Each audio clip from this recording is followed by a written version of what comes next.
Welcome to Retention Chronicles, the retention podcast for e-commerce marketers. I'm your host and fellow e-commerce marketer, Mariah Parsons. Tune in as I chat with e-com founders and operators all about customer retention. Think marketing, ops, customer success, and customer experience. We cover it all and more, so get ready to get real with retention. Here is our newest episode.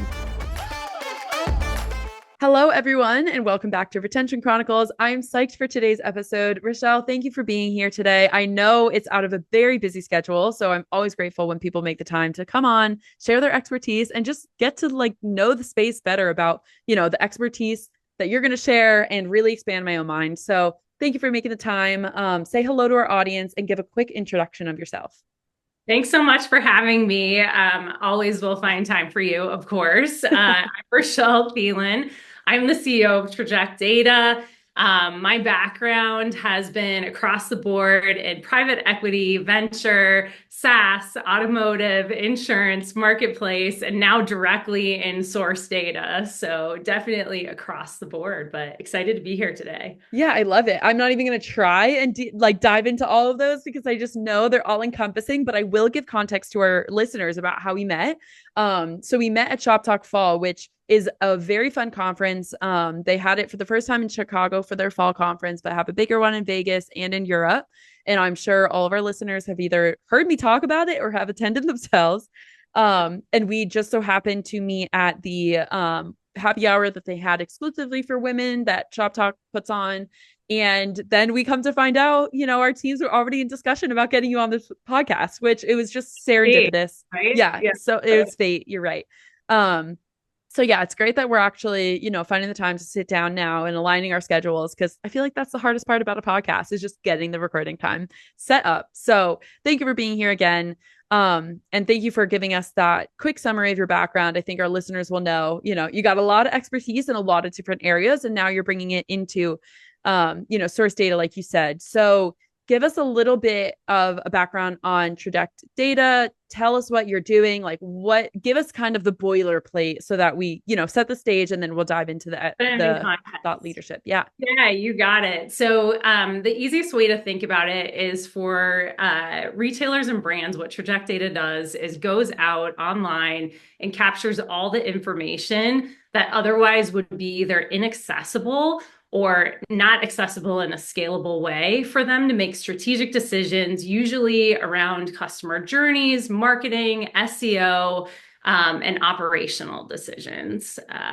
So broad context, but it is kind of like an all of it type of company, especially with all of these tools like AI. What used to be enough data is never enough data anymore. So we've really found a way to do that in a consistent way, fast enough and with true real-time data that actually feeds the beast in a certain, context. Yeah.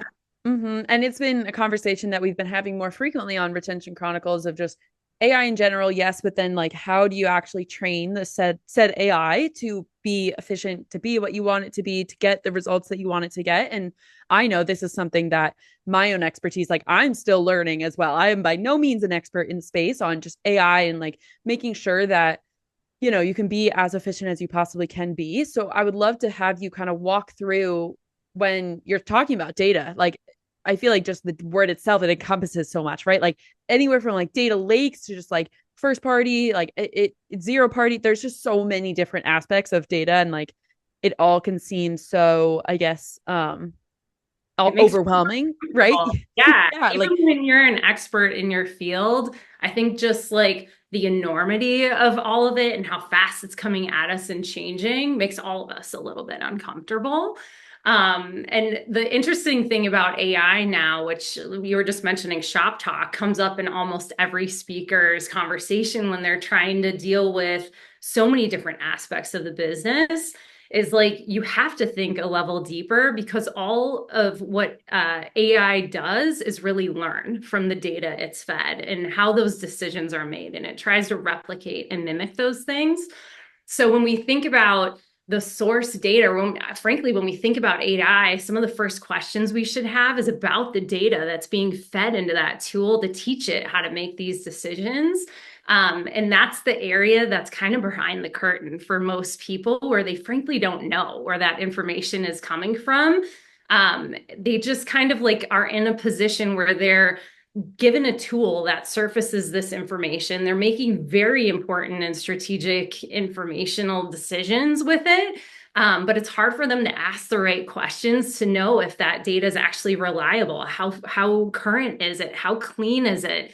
Like what data has been used or fed into the background, either by my team, my company, or other organizations we're subscribing from. So I completely understand and was in that boat myself. That's like one thing coming into actual, source data that even personally for my career, I've really enjoyed being here because you're forced into a situation where you have to get behind the curtain and learn about it.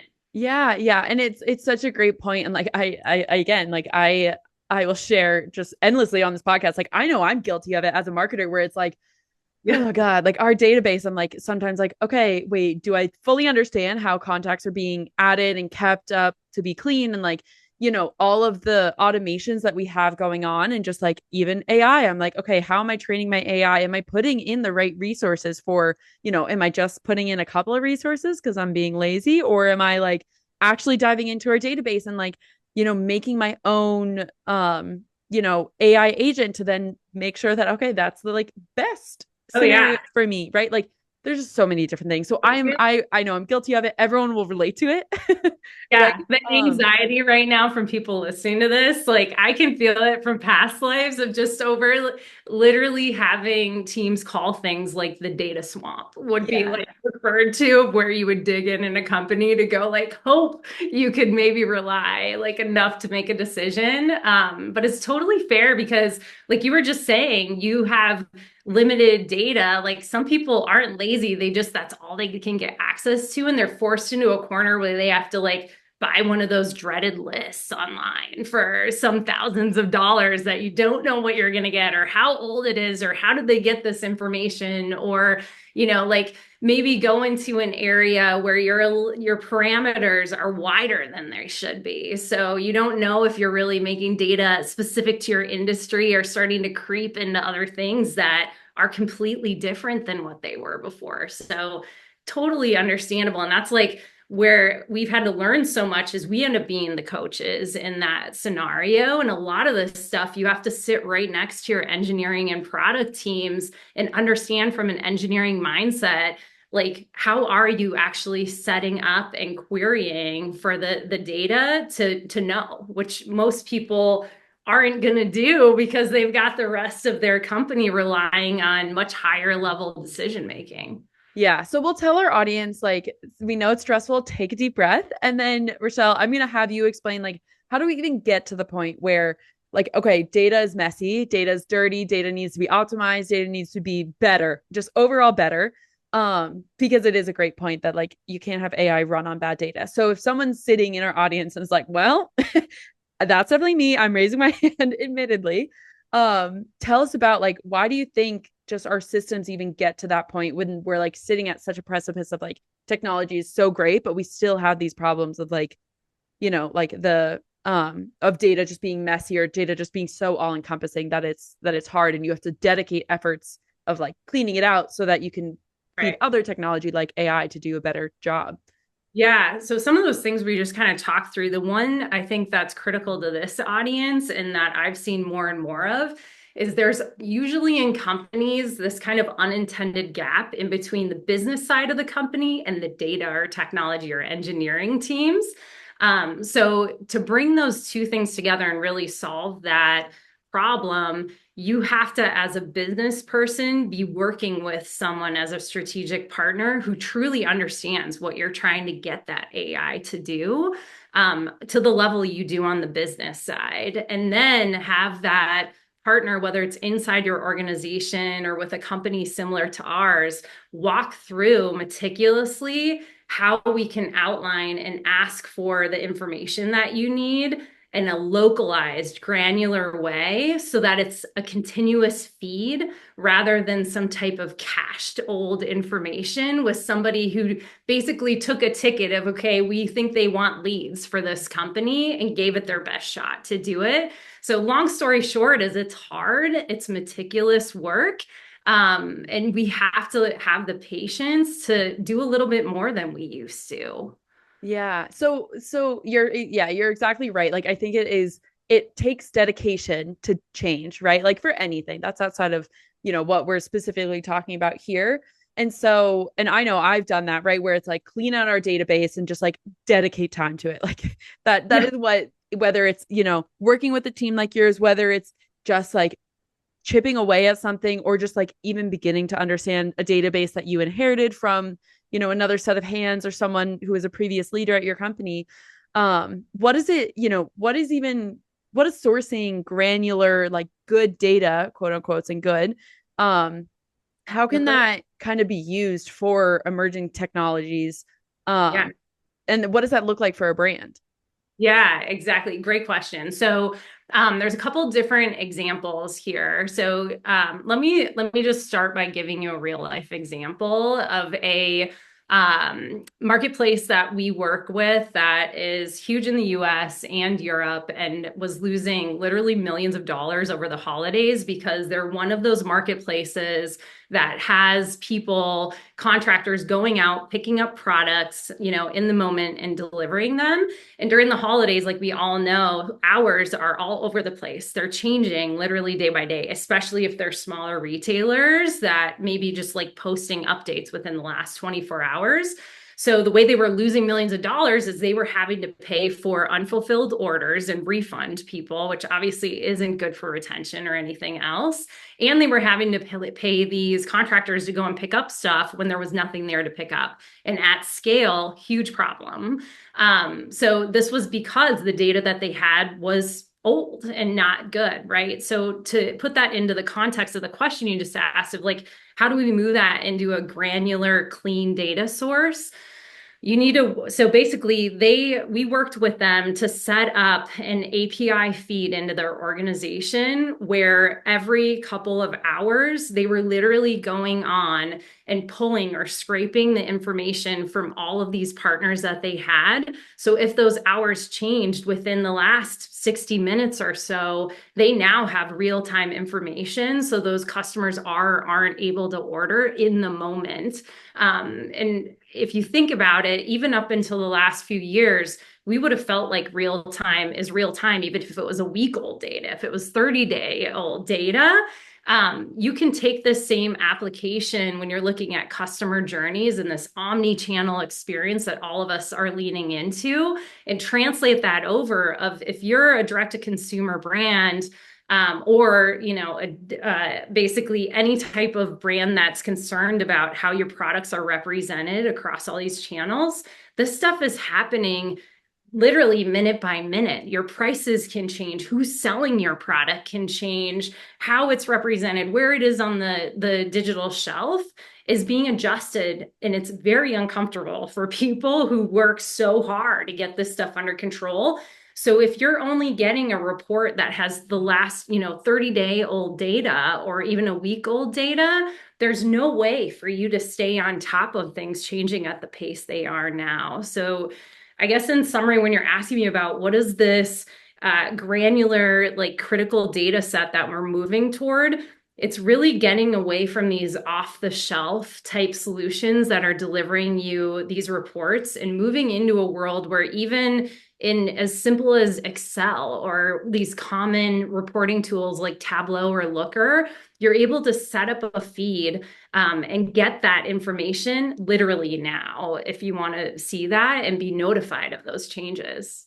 Yeah, it's so interesting, and it like really ties back into ops and just like making sure that you're running your business efficiently. And I loved what you said around, the example that you gave of if there's a brand that or there's, someone who a marketplace who has no, doesn't have inventory from this one partner, and then you have all these stores, or you have all these orders that are placed, and then the customers, you have to be refunded even though they were excited about getting their order. And then it's like a nightmare for customer retention, because you are sitting at like, okay, now they wanted to place an order, which is like huge because we're going to miss out on that order now. And then the Yeah. double whammy of, okay, and now they already have, without even a product in hand to like maybe rectify the bad customer experience. They don't even have a product and they already, have a bad interaction with our brand. Yeah, Uh exactly. it really it is something that I think is like it's nightmare fuel for people out there.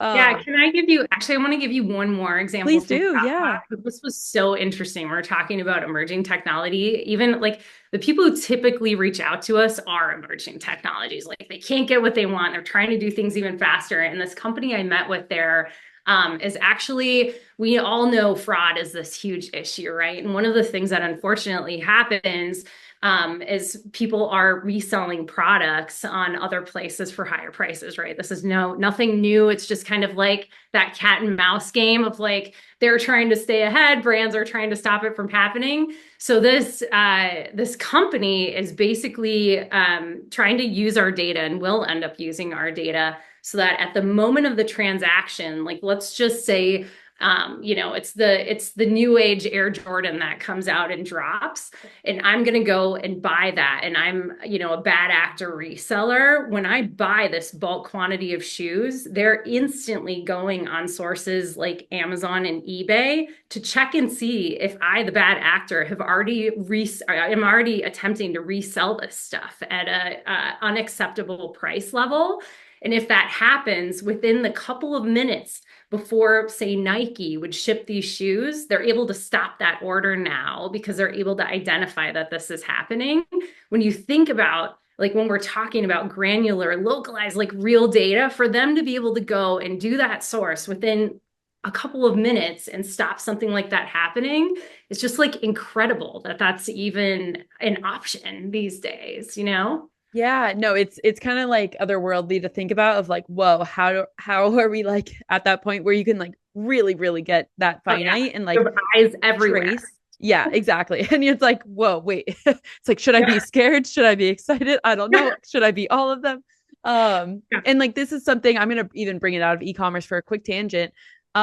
This is like something that even resellers with like Ticketmaster, right? Like I Yeah. always have been wondering, and this is sparked because obviously the Eras tour, because everyone who listens to this will probably know that I'm a Swiftie. Not a huge surprise, but I was trying to get tickets and it's just crazy impossible, especially for the US, right? So I love that use case of like if you're finding someone who is trying to gamify some type of system and like make a profit off of it, using that data to be like, nope, you're flagged. Like orders canceled, you're gonna, Yeah. like, and then that information is out there for maybe other brands to even know, or like XYZ, benefit to just you're caught, like it's a Yeah. cool application to But see. again, millions of dollars that are lost. Plus, when we're talking about retention, is like you're saying as a Swiftie, but like other retailers can relate to, is like when they have these hot products go, they don't want to sell it to another reseller who's going to ruin that experience for people. They want to sell it to consumers. So these technologies are really enabling that. But again, that's a great example of this is impossible for brands to do themselves without outsourcing it to a partner that just lives in this data space, because it is hard to get that kind of data that fast and be reliable doing it. It's really hard. Yeah, no, it's right. That's why it's like that's why I like doing this podcast, is like if this can make it a little bit easier for someone out there of like, oh, I didn't even think about, third party resellers or something. And it's like, okay, maybe now you have a new use case to worry about. But if you can like get ahead of it, right? Or just be like, even just have a little bit more understanding of all the potential ways that data can help or hinder your life of like, well, it's gonna potentially open up a new, fraud Absolutely. instance that you weren't Might as prepared well for. know.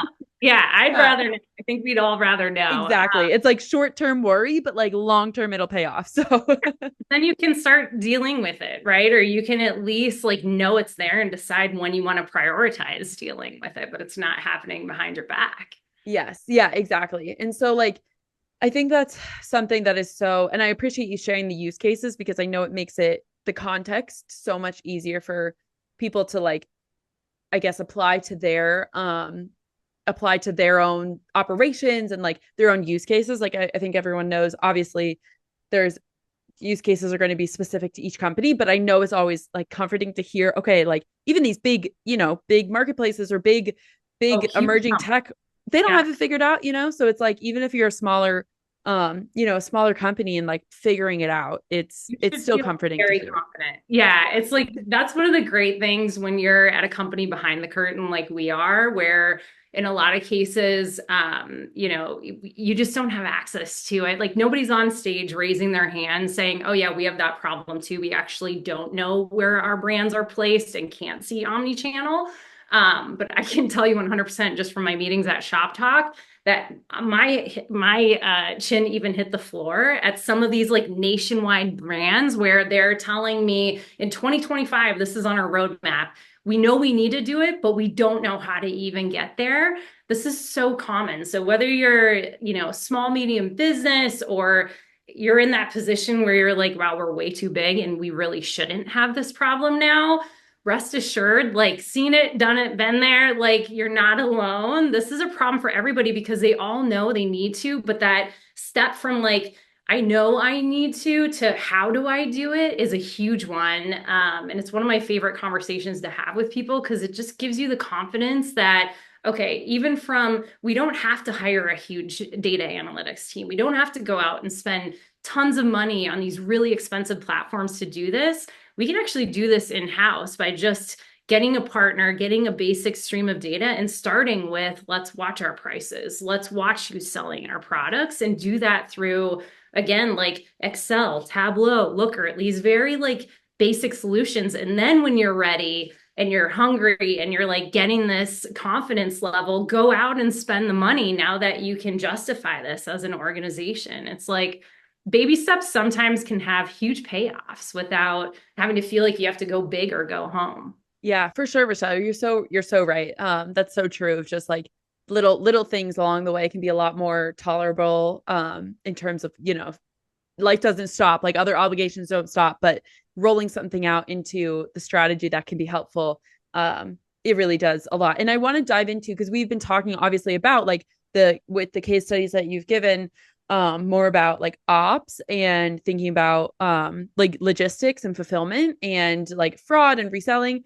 And I want to tap into the marketing side as well, because I think like I've heard as a marketer, and I used to be sitting in this camp where like say SEO is just a little bit of a black box, right? Like there's whole technologies, of course, centered around SEO strategies and making sure that, you're best optimized for search engines. But I would love to hear your take on, making that good granular data and how it also can help with SEO strategy or just like any marketing strategy in general. Absolutely. This is a great angle that we should go into. Also, a hot topic at Shop Talk and just in everyday conversations. So I want to start with a case study again, because sometimes it's hard to just like get your mind around real world application. So like one of the best examples I've heard coming in from a brand partner is a really big nationwide brand talking about, and these guys are in the beauty industry, about how SEO used to be really about owning keywords, right? Like you would do your very, very best to like nail down those words. Well, now with things like Google's AIO, and just all this AI coming into place, you no longer can just think about words. You have to think about, so say I'm out there selling sunscreen, right? So instead of me owning all these terms around sunscreen and facial care and all these things, I have to think about things like terms like going on vacation that people are going to be searching for and try to like get my head around and get the right data sources so that when people are talking as you do with these AI solutions in more of a conversational way and aren't anymore typing in the search, I have to be able to predict like where my marketing spend is best placed. And that requires, again, going out there and capturing information from things like Google's AIO, TikTok shops, search capabilities, even Amazon is doing this. It's something we've invested in heavily over the last year because that's where everything is headed, right? And it's like essentially what AI does, and it tries to make the decision for us of what we really mean to ask. Even like we don't know and we need help doing that. It's taking away all ability for us to function as human beings and like making those decisions. So you as marketers now, and we as marketers have to make the double step of interpretation of a conversation and what they're really trying to ask for that fits our product set. Yeah, and it's so interesting, and I'd love to hear if this has like crossed your mind or been something that's also on your horizon of like social search engines of like TikTok of right, like how does that operate differently than Google, of people going into TikTok and searching like best bridesmaids dresses or something, right? Like it also, how does data applied there, and like your social, or sorry, SEO strategy applied there, like what are the similarities, what are the differences, how do you combine them, how to like all of that, it just gets so much more intricate. It does. And, some of this stuff goes back to the simplicity of having real time, accurate flows of information of where all of these things are coming up. So if you're going to stay ahead in Google, for instance, even with AIO, things like TikTok that you're mentioning, everyone kind of already understands that a lot of times, like influencers and the things that people are talking about and having conversations about tend to be the forefront, right? Like that's the beachhead of how everything's going to follow.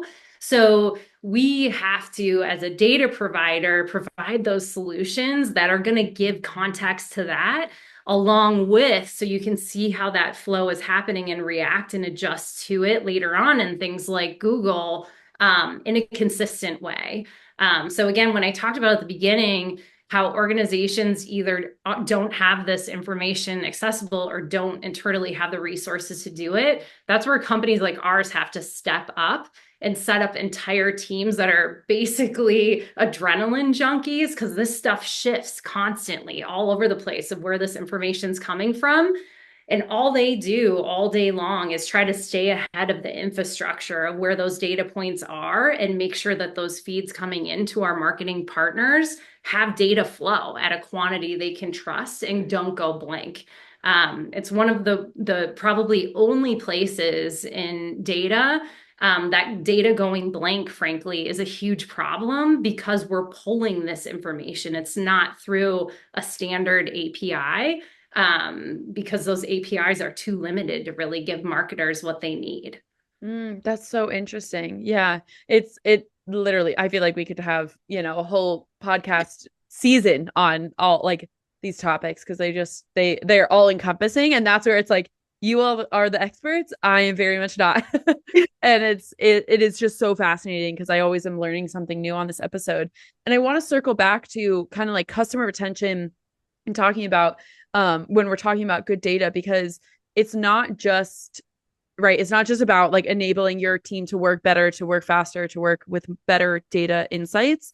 It's also about like it benefiting the customer, and so that you can better retain them, better have so that they can have a better customer experience.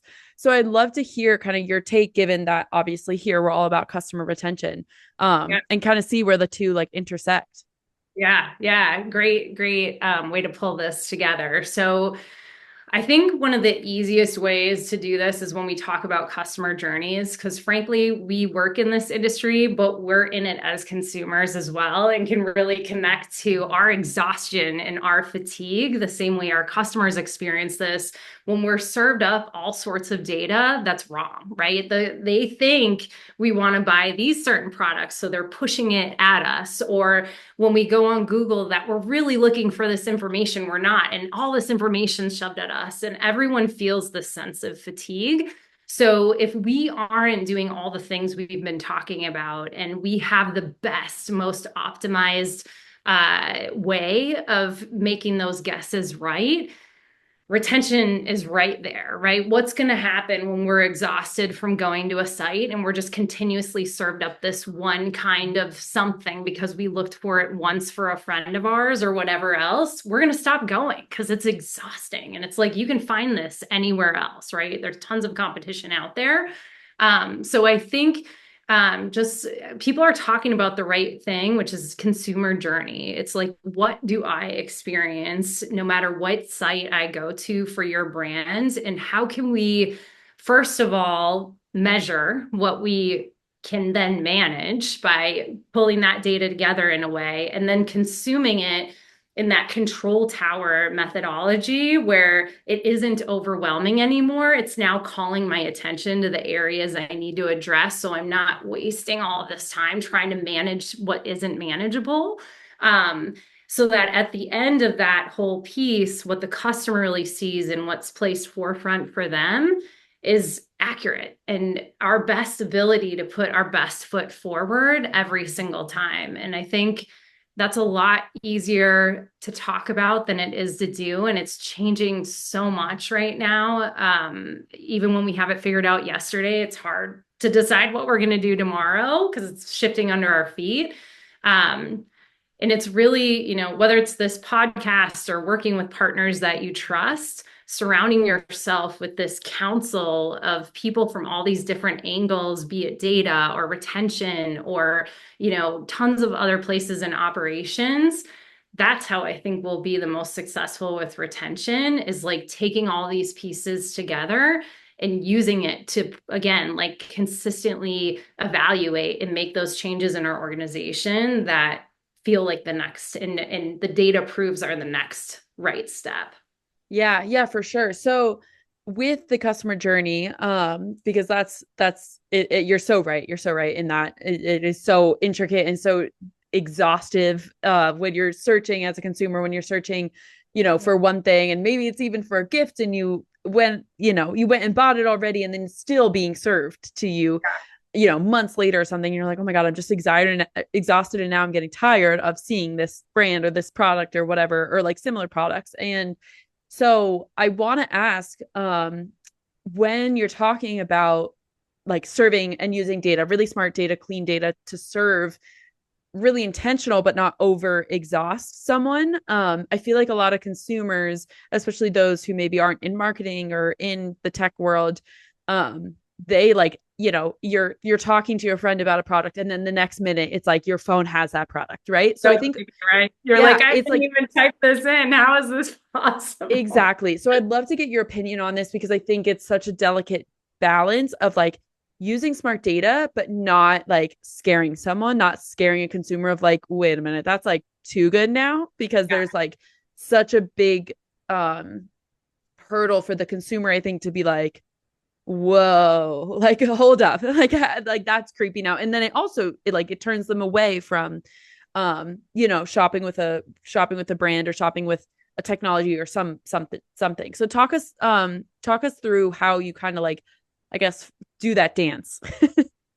I would love to have the answer for you and so many other people. I think the reality is this is a personal decision for a brand, right? Depending on who your own ideal customer profile is, lots of things with demographics probably come into play too, with how comfortable people are and used to having and really what feels like in certain cases an intrusion of privacy just be part of their life now or not.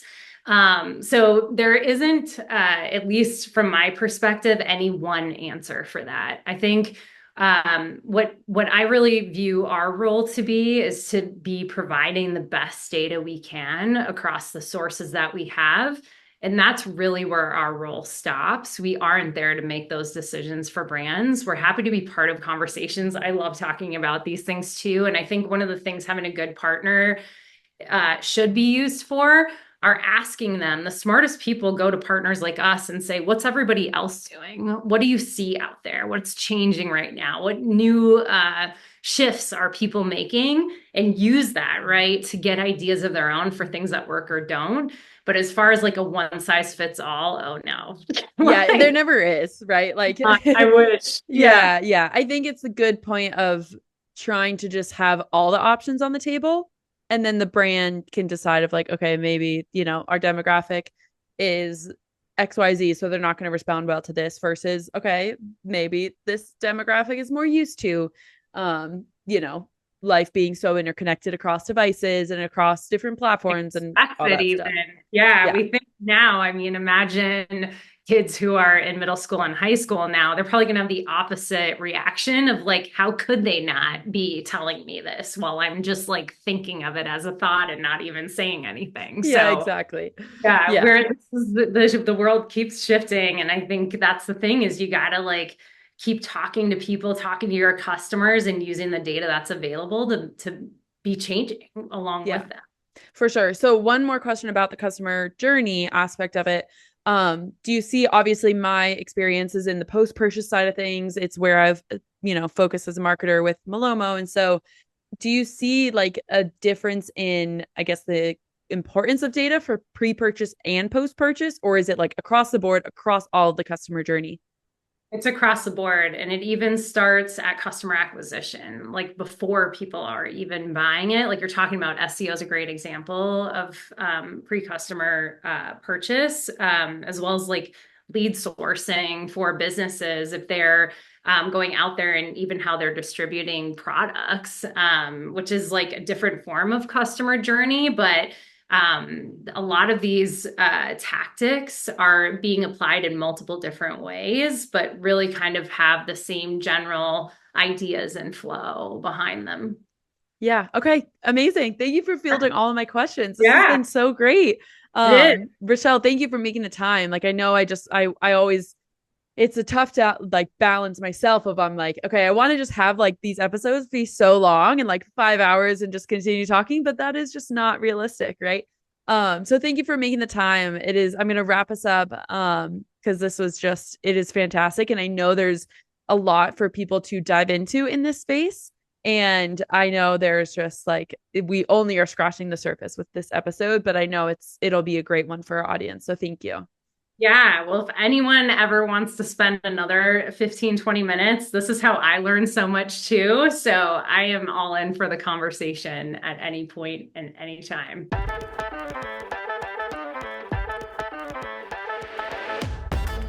Hello, everyone. It's Mariah again. I am just popping in to say thank you for listening to today's episode.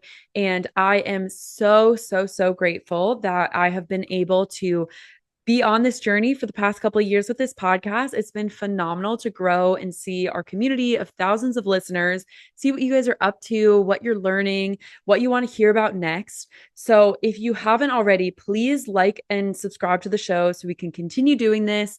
Leave us a review, let us know your thoughts. Follow us on our new social media channels and check out our newly launched website. If you or someone you know would be a great guest for the show, please do not be shy. Fill out the form that we have on there because those are some of my favorite interviews. And I will make sure that our new website is linked in the bio. It's retentionchroniclespodcast.com. And as always, let's give a warm shout out to our day one sponsor, Malomo. As you already know, Malomo is an order tracking platform that enables Shopify brands to take control of their transactional email and SMS through branded order tracking. What does that mean? That means you ditch those boring carrier tracking pages, the all white pages that have nothing on them but a tracking number and an update on the date of your estimated arrival, and swap those with pages that actually match your brand and can help you convert on some of your goals. Customers like you and I obsessively check that tracking page when we're looking for our order at our doorstep, an average of 4.6 times, if you can believe it. Yes, customers are going to that page 4.6 times. So don't waste out on all that customer engagement and instead send them to a page that converts in the way that you want it to. I am talking dealing with shipping issues, having cross sells and upsells, having your social media on there, your loyalty programs, anything that you can imagine. So if you want to learn more about how to do that, go to gomalomo.com. That's GOMALOMO.com. And if you didn't get that, don't worry. That website link for our sponsor, as well as our podcast website, are linked in our episode description. So with that, I will sign off and see you all next time.